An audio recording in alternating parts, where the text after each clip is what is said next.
Varsity Club, welcome back to another classic NBA 2K21 video featuring the Vancouver Kodiaks. I got something that might shock you a little bit, might make some of you a little mad, might make some of you happy. I don't know. We're going to figure it out, but here it goes. The regular season is done, okay? Hear me out. It's going to make sense. The reason for that is the first season for me when I do these expansion leagues is basically to figure out, is this team good? Who are the good players? Who can we ultimately trade for? Get past the trade deadline, and then let's make ourselves open to the NBA draft and free agency. So what you're about to see is going to be the NBA draft, the NBA offseason, who we lose, who we gain, who won awards, all that stuff right now. So first up is the most valuable player in the entire NBA. That's Luka Doncic. I'm probably saying his name incorrectly. I'm sorry, okay? I'm sorry. But he gets your MVP, 29 points per game, 9 rebounds, 7 assists. He had an incredible year out there. LaMelo Ball, no one's really surprised by that, wins Rookie of the Year. I think he'll probably have a decent chance to win in the regular season, but I got some picks on some other people in real life. We'll talk about that later. Sixth Man of the Year, Spencer Dinwiddie, 16.5 points per game. Again, on that team, it'd be hard for him not to win it, how he's going to run that second unit. Defensive Player of the Year, Giannis. If you play 2K, he wins it every year. Next up, we have Mitchell Robinson from our Vancouver Kodiaks, who is a little angry with us right now. If you look at this dude. Look at this dude. If you look at what he's saying, oh, we can't see it now. Oh, we can't see it now, can we, Mitchell? If you could see it, it would show that he's mad at us for whatever reason. I don't really know why, okay? Mitchell just love us, okay? Next up, you have Coach of the Year, Doc Rivers, gets that in Philadelphia. A little surprised with that, but they go 60 and 22. Maybe Ben Simmons learned how to shoot 3-pointers. I'm just kidding. And then your Executive of the Year is going to be Tyler Jamison, again, of the Philadelphia 76ers. They go 60 and 22. I mean, it'd be hard pressed to not give them that. To fly through these, your all NBA first team, you have Luka, Trey, Giannis, LeBron, Joel Embiid. Second team is Dame, James Harden, Sabonis, Durant, and Jokic. I'm actually surprised that Sabonis got second team. Pretty good for him. Third team is going to be Steph Curry, Paul George, Jason Tatum, Kawhi Leonard, and Karl Anthony Towns, who apparently got injured towards the end of the year. It's a high ankle sprain, so he'll be fine pretty soon. All defensive first team, Paul George, Ben Simmons, Giannis, Jonathan Isaac, and Andre Drummond. Second team is Drew Holiday, Chris Paul, Kawhi Leonard, LeBron James, and Rudy Gobert. Don't say I look like him. I know I kind of do. And then your rookie first team, LaMelo Ball, Anthony Edwards, RJ Hampton. Let's go, RJ. Killian Hayes and James Wiseman. And then your second team is Isaac Okoro, Precious Achiuwa, Sadiq Bey, Tyrese Halliburton, Alexei Pokusevski.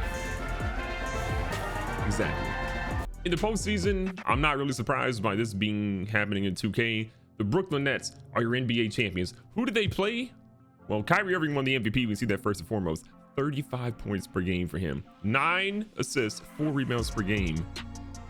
I mean, heck of a year. And they beat the Dallas Mavericks.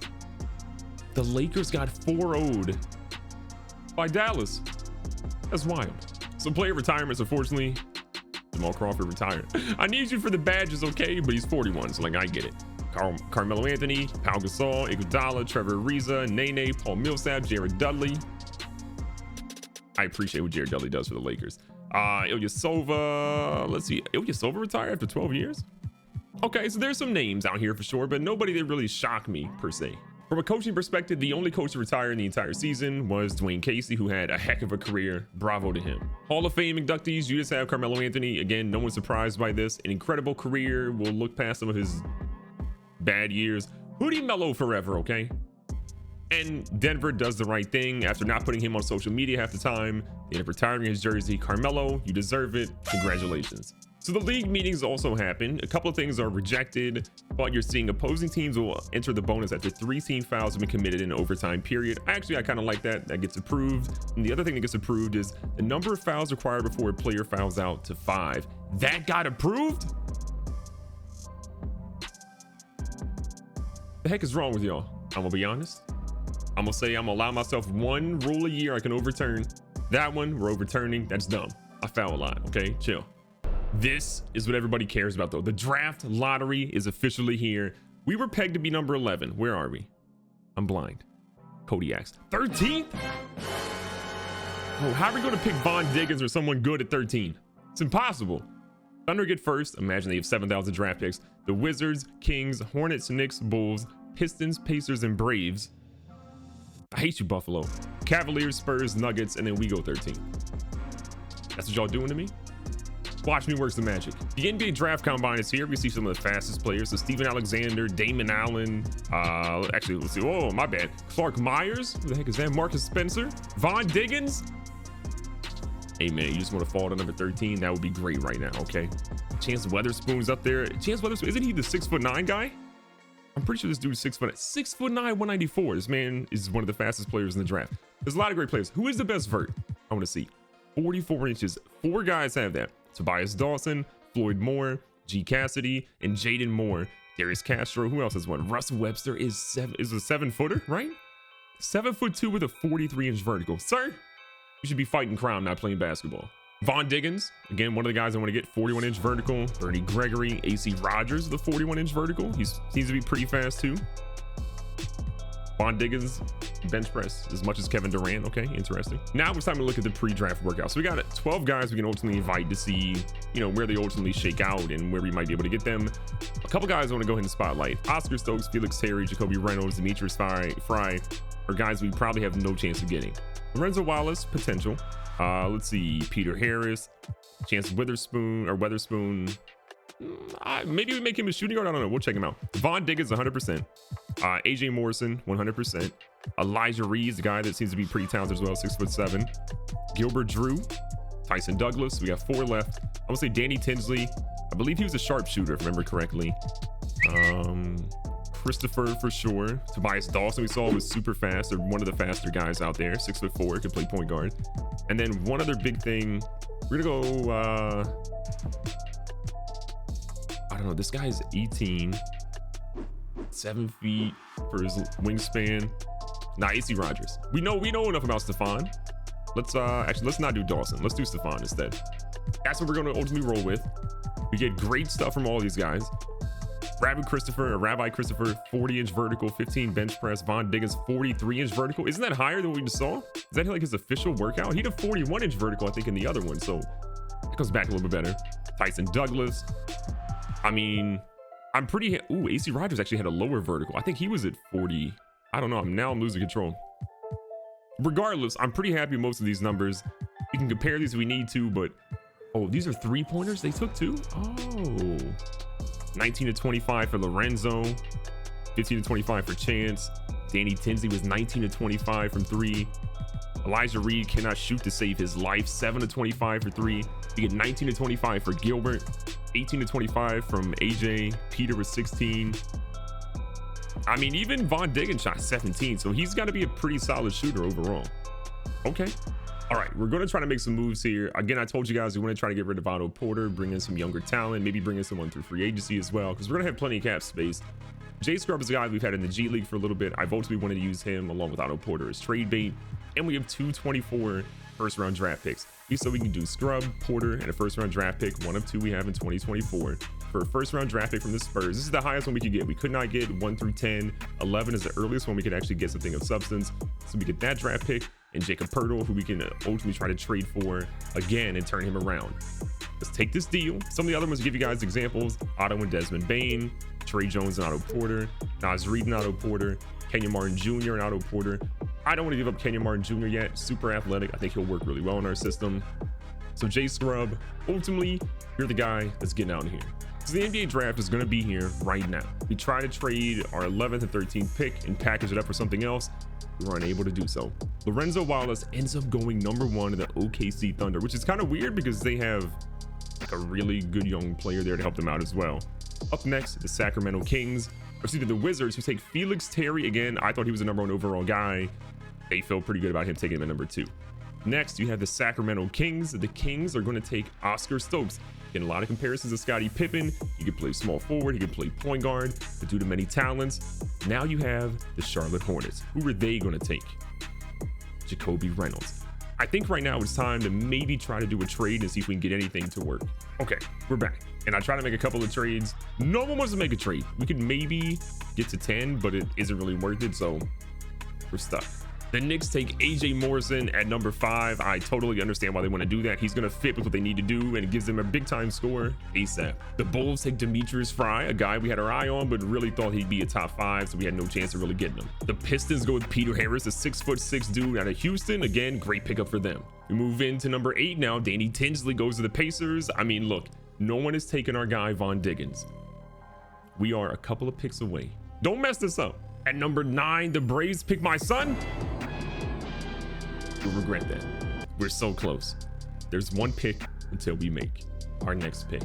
Don't take Von Diggins. They didn't. Okay, they took Gilbert Drew, who I would have honestly eyed at number 13, so that definitely sucks. But we can definitely go get our guy Von Diggins if we want him, but let's see who else is there. I think Von Diggins has to be the guy. I'm looking at who we essentially have here. Frederick Stephon, again, could be a really good guy, but we have a ton of power forwards. We'll see how free agency shakes out, though. Harold Bryant's still there. Harold O'Brien. Elijah Reed is a guy that I'm pretty sure could not shoot his way out of a paper bag. Jermaine Hobson, the silver hair looking like Cisco out here. Power forward. Again, there's a lot of people we could potentially consider, but of everyone that's here, I think the move is definitely going to be Von Diggins. So Von Diggins, we're drafting you. Welcome to Vancouver, young fella. Our first draft pick ever. And his name is Von. They won't show us his picture, but you know what? It is what it is. So the Nuggets are actually going to make a trade. Whoa. They trade with Charlotte for Gordon Hayward, a 2023 first round draft pick for their 12th overall pick. That's kind of huge. And they go with Carl Jeffries out here, the 7'1", 233-pound kid out of Evansville. That's a W for them. Something interesting, we're back up here at 13. We received 19 trade offers. We'll see if anything's good, but if not, we're going to go ahead and try to make a pick. Now, I went through a lot of the trades here, and there's some really good ones, to be honest, but the one that really strikes me the most is Aaron Nesmith, who we wanted to actually get. He's one of the best shooting players out of the 2020 draft. If you look at what his attributes are for his 3-point shot, 87. Got a good free throw, so that'll help me out too. I really needed a guy that could play the wing, that can shoot. He unfortunately has no badges right now, but it is what it is. But he's a 3-point specialist that can play the small forward position, which is much needed.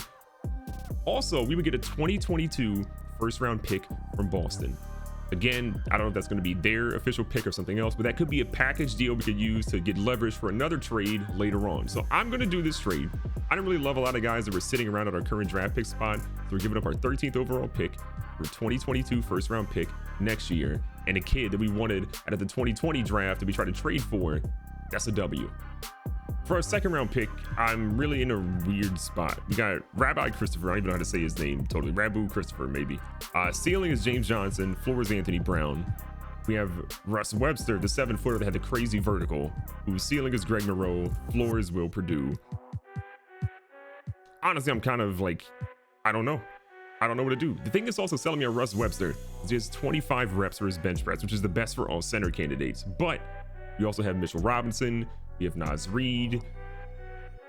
I don't know if this dude has any outside shooting because we didn't really scout him a ton, so 3-point shooting could be beyond trash. For Christopher, we always a 71 overall because we did scout him pretty strong. He's 6'11" and plays small forward, so we could have a Giannis type situation here. Driving dunk is an 86. Driving layups pretty good. Close shot, medium range shot, not great. 3-point shots okay for a guy his size. It's tough. He's also not very fast because he's super tall. This is a gamble. I don't think we go Russ Webster. As much as I want to go with him, you also get 10 badges with Christopher. I'm going to take the gamble on him. He was slated to be a top 20 pick. He's fallen for whatever reason. We'll find out if it was worth taking him or not. Christopher, welcome to Vancouver. So to recap the draft and how it went, Lorenzo Wallace is your #1 overall pick. Felix Terry goes to Washington. Oscar Stokes, Jacoby Reynolds, AJ Morrison are your top 5. Fry, Harris, Tinsley, Douglas, Gilbert Drew, again, a guy that we definitely wanted. If we could have got him at 13, would have been incredible, but a dude that can shoot as well as him, you're ultimately not going to get super late. Von Diggins is the guy that we get here at 11, which I feel is the major steal of the draft. 78 overall, one of the better players in here. Other top players that came out, Tobias Dawson, a lot of you guys looked at too in the comments. 6'4", 77 overall. You see Lewis Rivers ends up being really good. You see Frederick Stephon, a guy we also thought about maybe trying to get later on, which we ultimately didn't. I mean, there's some studs in this draft class. If we look at the second round, see if there's any major ones that we missed out here. I mean, 75 overall with G Cassidy. I'm surprised he went in the second round. I thought he'd been a first rounder for sure. 76 overall to Wes Blunt, the shooting guard. He's only 6'2", which is probably his issue, but the dude apparently is really good. 3-point scorer for sure. Also, we see some 73s in here. Darius Castro. I mean, I feel like we did pretty well for what we did. I mean, the last guy taken, Edwin Craig, ends up being a 72 overall. So there is depth, there is talent in this draft. But remember, these guys can boom or bust. So just because their rating's good doesn't mean they're actually going to play well for you. So rookie signing against this pretty simple formula. They said to decline Christopher, but nah, we're 100% going to keep him. We got him, and we've got Von Diggins, some dudes with badges that are athletic, that can shoot a little bit. I'm here for it. Team and player options. Mitchell Robinson, thank God. I was beyond afraid we were going to lose him and not having the opportunity to keep him. Luckily, even though he's mad at us, we can keep him. So we're going to keep him. We're going to try to get him a longer term deal in the season and make him a little bit more happy. We're also going to keep Cam Johnson. We have a 2-year team option with him, which is a major W. Now, there's a lot of big name players that also decline their option. It could be to re-sign with that team. It could be to explore. We'll never know. We'll find out soon. But LeBron James declines. Kawhi Leonard declines. Paul George also declines. So the Clippers could be in a really weird spot. Any other big names that really decline here? You got Spencer Dinwiddie. That could be a guy that could be really interesting. Who else do we got here? Josh Richardson, not a bad player. Anybody else is like super major? Justice Winslow, RJ Barrett. RJ Barrett had a 2-year team option and they declined that. We could bring RJ Barrett back if we wanted to, if the contract's okay. But I mean, that's the thing we could be ultimately doing. Free agency is almost wrapped up, but there's a trade that came across that I had to go ahead and take advantage of. We can give up our 2021 second-round draft pick, and we can give up Jacob Poeltl and DeLon Wright for the 2022 first-round draft pick, top 3 protected from the Knicks, and then top 3 protected 2023 first-round draft pick from the Knicks as well. I don't know how they're getting away with trading back-to-back first-round draft picks, but honestly, I'll take it. So in free agency, there were some major moves. I'm gonna give you guys a rundown of some of them really quickly. We tried to get Jason Tatum, ultimately we could not, or we did sign him, but then the Celtics matched that deal. Lonzo Ball goes back to the Pelicans. The Heat re-signed Bam. A lot of this is ultimately boring, but you'll see right here, we got Bol Bol with a 3-year, $37 million deal. That is a lot of money. I didn't think they were going to match it, but they matched it. Anthony Davis goes back to the Lakers. I'm trying to look for the first big real like shocker here. If we go up a little bit, Spurs signed Giannis. That was a big one. 4 years, $171 million. Paul George is the same amount of deals here.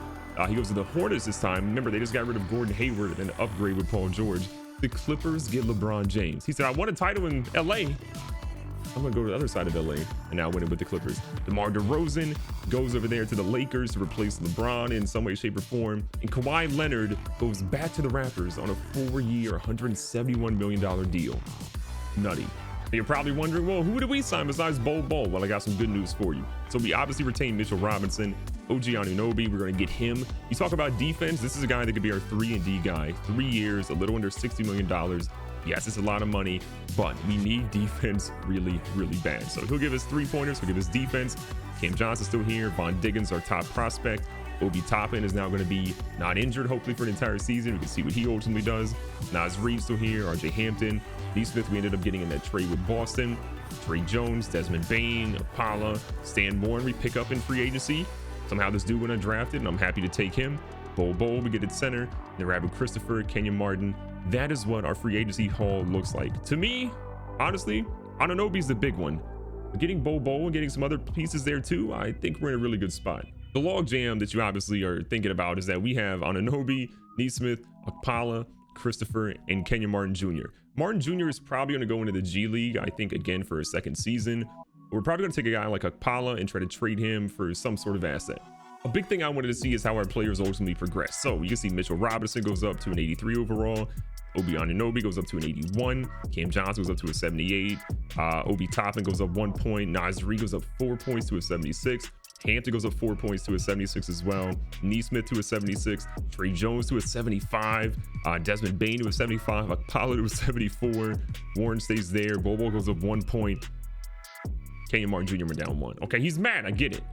Just do better in the G League, okay? So training camp is here, and untapped potential is one of the things I want to go ahead and apply to our guy, RJ Hampton. If I look at his potential was a B+. So we could do a little bit better there. He goes from a B+ to an A-. Again, I need to make sure that he's one of the core pieces to our team. So I got to admit, our starting 5, I get real excited about this. RJ Hampton at point guard, Von Diggins at shooting guard, Anunoby at small forward, Obi Toppin at power forward, and Mitchell Robinson at center. Shout out to the Knicks, man. They made this happen. Look at the rest of our team. Cam Johnson will be our backup or our 6th man. Nesmith will be number 7. Nas Reed at center. Desmond Bain is shooting guard. Trey Jones, again, we're going to get him some more minutes. We got to figure out where that's ultimately going to come from. But I think Martin and Christopher will probably send both of those guys to the G League. Martin's not going to be happy, but again, he needs the time. There's a logjam at power forward. He's got to wait a minute. Now, if you remember, Dallas fell short in the NBA title game, losing to the Nets, and well, they just signed Josh Richardson, so that helped them out a little bit. I don't know how much, but they should get a boost from that. Again, it's so weird to see Gordon Hayward playing in Denver. I guess he's going to come off the bench behind Michael Porter Jr., but I mean, that's a good dude to have off the bench if he's healthy. Remember that Danny Tinsley guy in the draft? So we found out this dude has an A+ 3-point rating. I don't know what that actually moves out to. A 91 3-point shot. Pacers got a sharpshooter, that's for sure. Kevin Love ends up going to the Pelicans, so I mean, they're not really going to have much defense over there besides Steven Adams, but I mean, that's a guy to have off the bench behind Zion. Mike Conley jumps over to Detroit to pair with Blake Griffin. Again, that team is getting a little bit better. I like what they're doing. The Raptors ended up losing Kyle Lowry. I think he went to Cleveland. We'll double check that. But they end up getting in the draft Tobias Dawson, their young point guard. I feel like they kind of knew what was coming and they got a pretty good replacement. Not only did Giannis go to San Antonio, they got Rudy Gobert as well. You both talk about a team to be worried about. I mean, Giannis, Rudy Gobert, Duncan Robinson, Devin Vassell on that team already, LaMarcus Dejounte Murray. This is gonna be Otto Porter ends up going there. Oh, I forgot we traded him. That's right. So we traded Otto Porter there. I mean, Spurs top to bottom might be one of the best teams in the NBA right now. Devin Booker gets a little bit of help in Bogdanovich, who ultimately signed a deal and didn't balk at anything. And if you want to look at our counterparts, the other expansion team out there, not only did they get Victor Oladipo, which is a pretty good deal, 3 years, $63 million for him. Again, stays healthy. That's a giant W. They also got RJ Barrett. Whoa, they paid RJ Barrett. I was trying to offer RJ Barrett. I literally offered him $5 million a year. They paid him 4 years, $122 million. I get it. RJ's young, he's talented, can't shoot to save his life, but you paid him $122 million? Double what you paid Victor almost. Y'all are crazy. And just to confirm, Kyle Lowry does go to Cleveland, so a W for them, getting a point guard in the end of his career to help, I guess, transition them to something. Relevancy, probably not. And then one last look, last thing we'll look at, Charlotte has Paul George, LaMelo Ball, Kelly Oubre Jr., PJ Washington, Miles Bridges, Jacoby Reynolds, who they got to the draft as well, Devonta Graham. I mean, this is a team that, oh, they got Weatherspoon as well, the 6'9" point guard. I mean, this is a team that's up and coming real quick. So that's your look at the entire offseason. I think we did a phenomenal job with upgrading our guys to get some pieces in there that can really help us win a lot more games this year. We won about 38 to 40 games last season. This season, though, it's all about making the playoffs. So if you enjoyed the series by any measure, let me know by leaving a thumbs up on the video. Don't forget to subscribe, hit the bell notification, leave a comment down with the best movie made in the offseason, as well as the worst one. I'll catch you guys in the next one real soon.